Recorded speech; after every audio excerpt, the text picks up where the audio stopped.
my sewing friends. This is Friday Sews.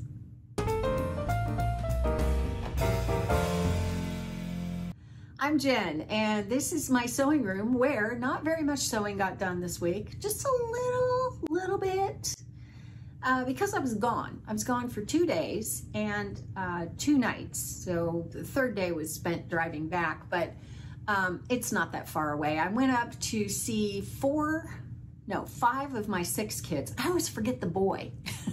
The oldest is married, so I have a boy too. So anyway, 5 of them were all in one place to celebrate the youngest's birthday. So I went up there and celebrated with them, had a great time.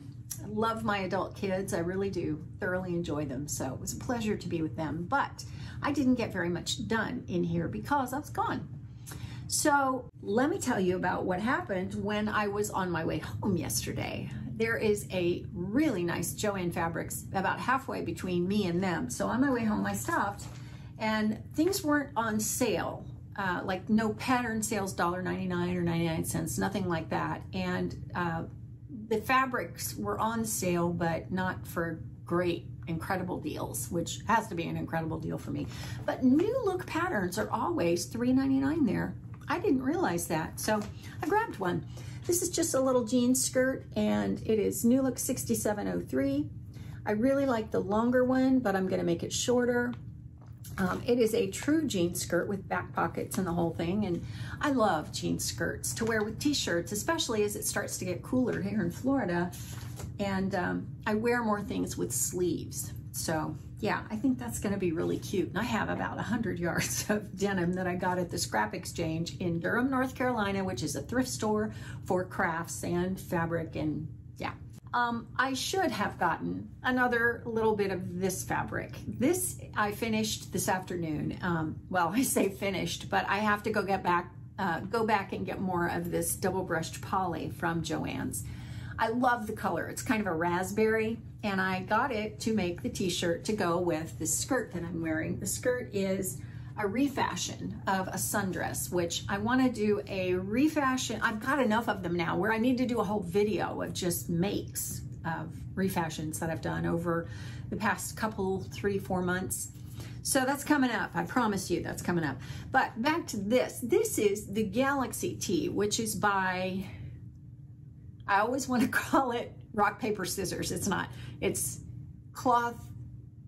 What is it? Cloth. No, pattern, scissors, cloth. I apologize. I can never get that straight.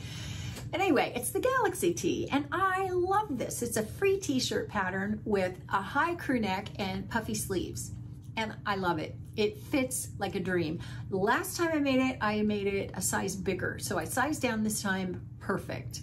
It fits perfectly. Now this isn't all the way done. I just wanted to put it on so I could show it to you. I still need to go back. The reason I need to get more fabric is to put a band at the bottom because it's a t-shirt, but I don't want to tuck it in to this dress or this, it's not a dress, it's a skirt. Used to be a dress. Anyway, I want to put a band on the bottom, but I also need to twin needle the neckline, and this neckline is from the Vera tee, which is by Forget Me Not Patterns.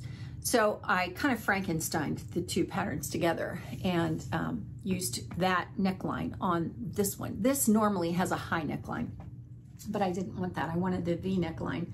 Well, I'm getting a little bit of pulling here, and I think what's going on is that I used the Galaxy Tee. I used all Galaxy Tee except for the front. So on the front bodice, but only the front bodice, like the back is still the Galaxy Tee, the back of the neckline.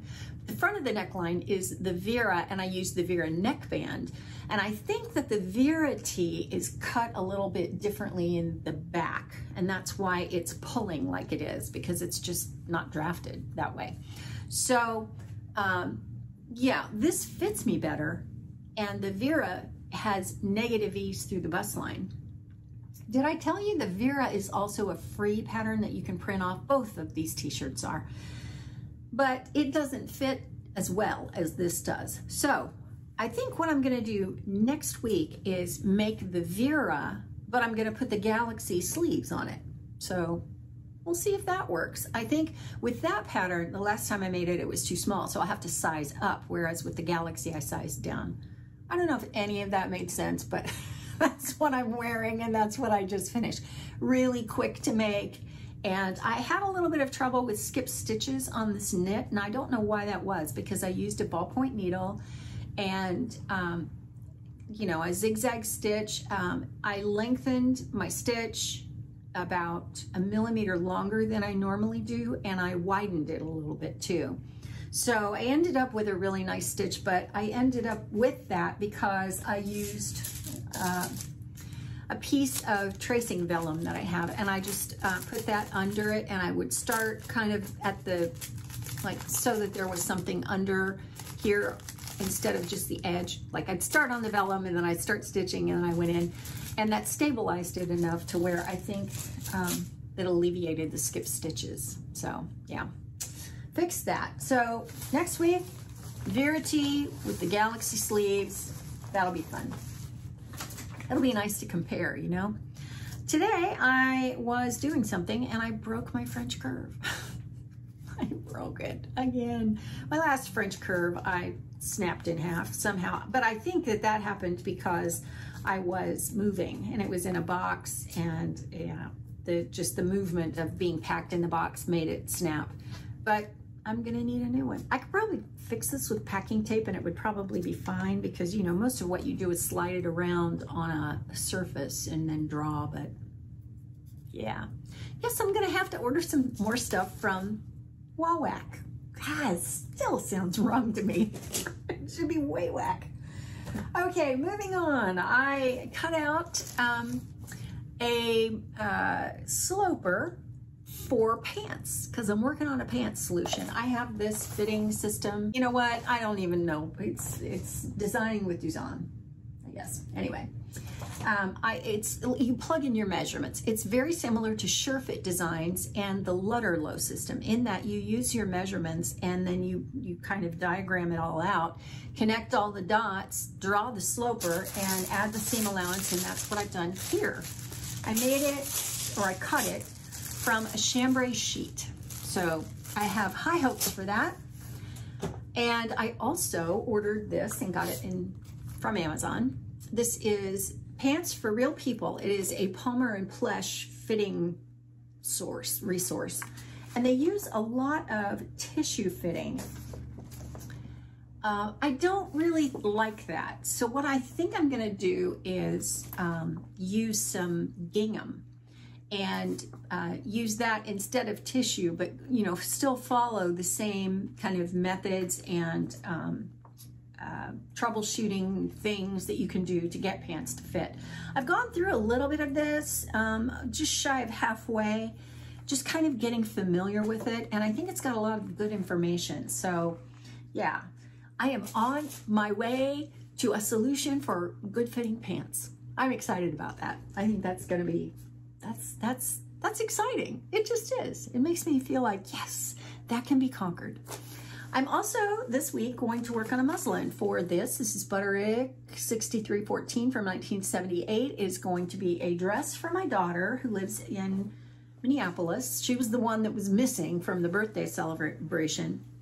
And I have the fabric for the dress. It is an art gallery print from fabric.com, but I got it through Amazon because you can get 2-day shipping from Amazon. It's kind of nice. I'm gonna do the muslin out of this. This is just another rayon challis that I have that I don't have any plans for, and I think I can live without this. So I'm gonna do that, and then I'm gonna put it in the mail, send it to her, and then FaceTime her. And we're gonna have a consult. Does it fit? Does it not? What do you like? What don't you like? You know, what do I need to change? You know, all of that. So yeah, that's on the table, ready to go. And I've got a whole slew of things on my shelf over there, and they're all looking at me and going, well, you said you were gonna get to me. Yes, I did. And no, I haven't. But I'm such a mood sewer, you know, if something strikes my fancy, I'll just do that instead. Like this, I just whipped this up, so yeah. Anyway, I think that's about it for Friday Sews. Don't forget to check out all of the hashtag Friday Sewists. There are some new ones that are wonderful and that you will love watching, I promise you. Also, thank you for your patience with me in getting to your comments. I try to get to every comment and talk to you there, and I don't always do it very fast. It's something I have to take in small increments, or I'll be at my laptop all the livelong day. As much as I love to talk to you all, I do have to get up and stand up and go get a drink. But you're so worth it. You're so worth it. I just love it. And you say such wonderful things. And, you know, you always have the best opinions and the best constructive criticism a lot of times.